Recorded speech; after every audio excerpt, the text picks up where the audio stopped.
Well, hello there. It's Mr. Goblin again. He's going to try and ride the gauntlet. All you biological specimens out there, biological entities, have a listen and ruminate things in your thoughts. Will this man's politics return if the murdering doesn't stop? Now, we all know Mr. Hitler's politics. The two main columns in his ideology were human domination and extermination of the Jewish people. Now, when you compare it to the Muslim fundamentalist extremists who are and have now become the enemy of the Europeans, especially in Germany recently, you look at the ideology of the Muslim fundamentalists, and I was quite surprised because their ideology is identical to the Nazis. And what I mean by that is this: world domination and extermination of the Jews. Now, those are strong words, but they're true. Never a truer word was uttered. So I've stuck to my motto of dispatching the truth to you. Now, we all know what we think about Nazi ideology. That's what the Second World War was all about. Now, how is this going to pan out?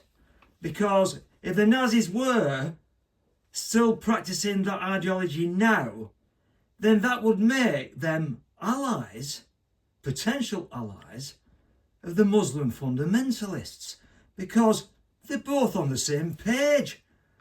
Now, that is weird. That is really weird. And it's only 80 years. My personal position on Israel is this: a thin sliver of land right at the east end of the Mediterranean, north, south to the west, surrounded by an ocean of hostile Arab states. You know, it's a bit like a bunch of bully boys attacking a little spotty kid at school. You know, I got bullied at school, and then, then eventually I decided to retaliate and fight back, and then it ceased. So basically, the Muslim fundamentalist ideology is an abomination. It's a total and a complete abomination, just like the Nazis. Nazis, Muslim fundamentalists, the only difference between them two is the personal attire. You know, uniform, whatever you want to wear, that's the only difference that I can see. So, recently we've had Hamas sticking little pins in the big toe of Israel, and then they've done an abomination over the border, and Israel has retaliated with overkill. That's what's occurred. Now I want to bring you to Germany itself.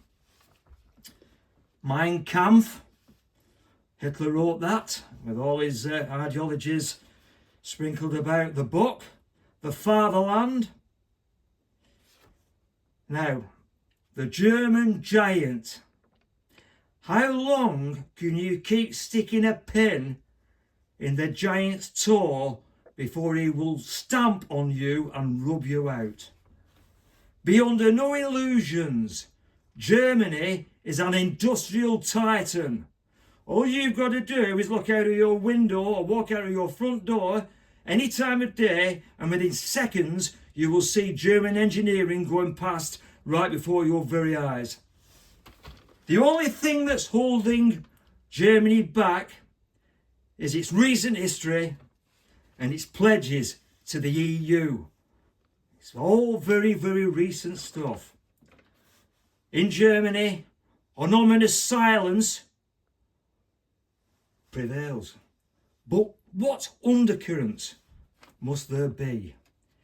If they do eventually turn on the Muslim population, and it's more than probable, other countries could follow suit.